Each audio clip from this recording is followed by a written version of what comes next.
What's going on, Diesel War Reaction? This your boy Juan Diesel, and I'm back with another video. This one's called What Happened to Colonel Tom Parker, Elvis Manager. Let's get started. Don't forget to subscribe, hit that notification, hit that thumb up.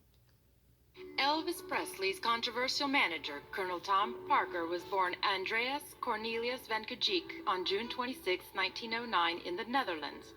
He came to the United States without a passport as a carnival worker in his early 20s. Soon after arriving in the country, Parker enrolled in the Army, changing his name to Tom Parker, supposedly to hide his status as an illegal immigrant.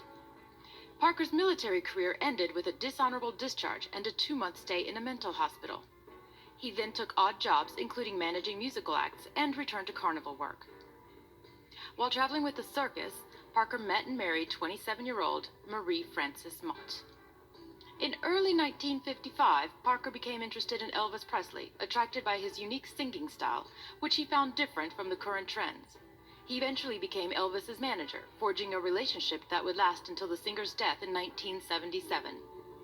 Some question whether that relationship would prove beneficial to Elvis, given that Parker would take a staggering 50% of all Elvis's earnings. As Presley's fame grew, people became interested in Parker as well. For a time, he lied about his childhood, claiming to have been born in Huntington, West Virginia, and to have run away at an early age to join a circus run by an uncle. The truth about his early years was revealed when his family in the Netherlands recognized him in photographs standing next to Presley. When Elvis died in August 1977, some accounts suggest that Parker acted as if nothing had happened, while other accounts suggest he was in a state of despair. Perhaps Parker's mental state can be gleaned from his behavior at Elvis's funeral, which Parker attended sporting a Hawaiian shirt and a baseball cap, smoking his trademark cigar, and purposely avoiding the casket. While there, he persuaded Presley's father to sign over control of Elvis's career and death to him. Asked by a journalist about his future without Elvis, Parker responded, "Why, I'll just go right on managing him." In fact, before Elvis was even buried, Parker met with merchandising associates and RCA executives, instructing them to prepare for a huge demand in Presley products. He also formed a company to manage the licensing royalties.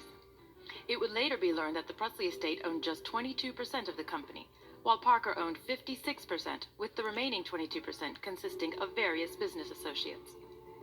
In September 1978, shortly after the first anniversary of Presley's death, Parker arranged a fan festival, Always Elvis, where he, Vernon Presley, and Elvis's ex-wife, Priscilla, dedicated a bronze statue of the king in the lobby of the Las Vegas Hilton. I've been for 10 years doing nothing except consulting work and working on keeping Elvis's name in the limelight with the fans because they're devoted. In January 1979, it was discovered that Elvis had lost out on royalties for songs on which he had been listed as an author or composer because Parker had unwisely advised him not to sign up to ASCAP or its younger competitor, BMI. That advice reportedly also cost Parker millions of dollars.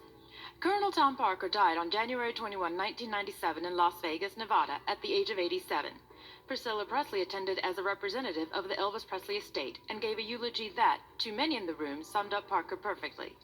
Elvis and the Colonel made history together, and the world is richer, better, and far more interesting because of their collaboration. And now I need to locate my wallet, because I noticed there was no ticket booth on the way in here, but I'm sure that the Colonel must have arranged for some toll on the way out. It's unexplainable. They say anybody else could have done it, perhaps so, but I happened to be the one that was with him. Thank you for tuning in with no toll, and please don't forget to subscribe.